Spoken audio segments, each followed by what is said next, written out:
Mr. Vice Chairman, this finance bill has been introduced at a time of crisis, at a time of external crisis. In addition to the Chinese on the north, we have incursions from the neighboring country on the west. Therefore, it seems to me that this finance bill and the budget proposals should be defense orientated, but we find no provision for increase in defense expenditure. It is still rupees 740 crores as it was at the time when the finance minister announced his proposals.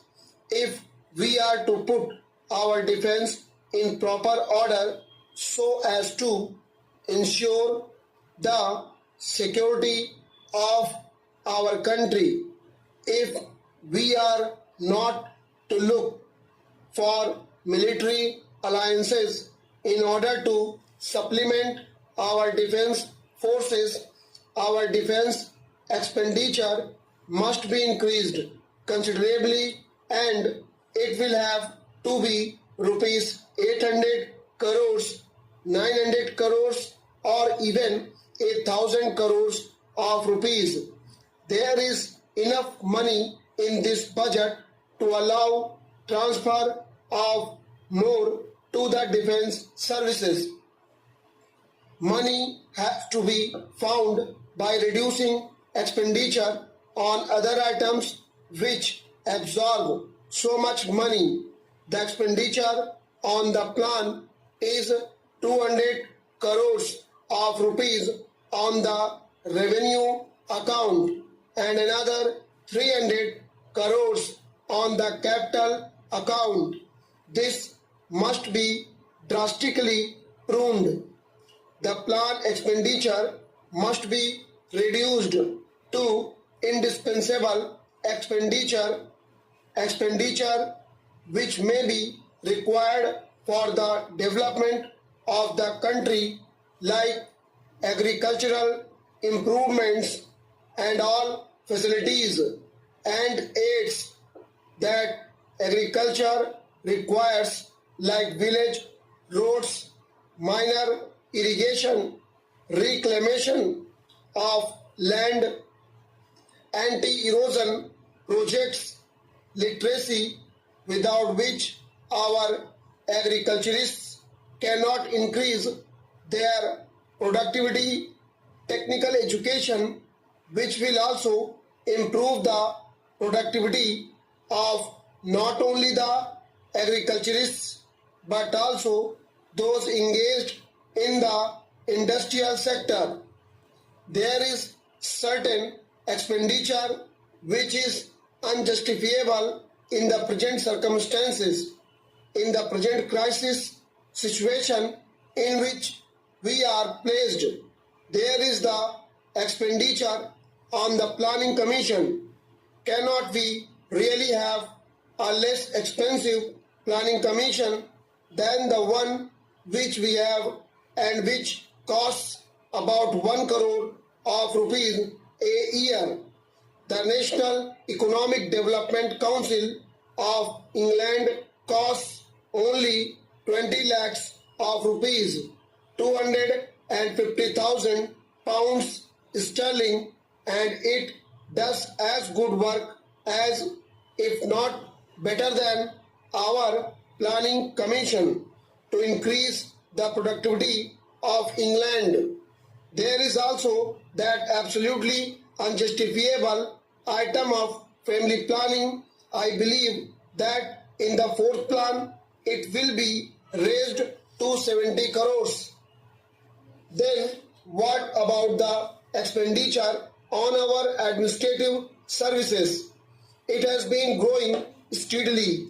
We must have a commission on the pattern of the Hoover Commission, which proposed a reduction of $7,000 million in the administrative expenditure budget of United States of America. We must have a commission on that pattern in order to go into the whole business of our administrative system from top to bottom, from the center down to the states in order to modernize it. We have been promised administrative reform committees in the Secretariat. The Home Minister makes much of these administrative reforms committees. First of all, their objective is only to reduce the delay in the Secretariat, not to reduce the expenditure. And moreover, appointment of administrative reforms committees from among the Secretariat officers is like asking the patients in a hospital to prescribe for one another. You must have an outside body, a scientific body of administrators composed of public men and of businessmen, such as the Hoover Commission was, in order to go into the whole business of the costly administrative system under which the country is suffering. Then, in regard to our defense organization also, we are getting the best out of the money that we are spending, even out of the rupees 740 crores that we can afford. What we want for the defense of our frontiers is a mobile force, not the kind of force suggested by somebody in the other house the other day. They wanted the frontier to be defended by the whole army.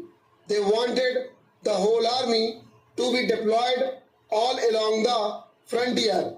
We want mobile force, well armed, well equipped, which will be able to rush to danger spots before these danger spots become more dangerous. The government has suggested that a police force would be enough to do the ordinary work of defending our frontiers.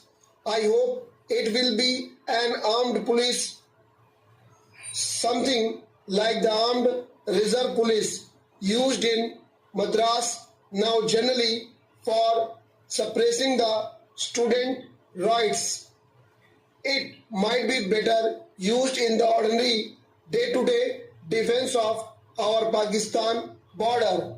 Has the army got all the modern equipment that is required? Have we got enough machine guns, automatic rifles, mortars and grenades? And how many per unit? Have we enough small and medium tanks? Have we enough anti-aircraft guns? And have we enough helicopters, which are in evidence in the recent defense action against the Pakistan incursions? Have we got the new craft which does not rise above a few yards but which would be very useful in desert areas? Stop.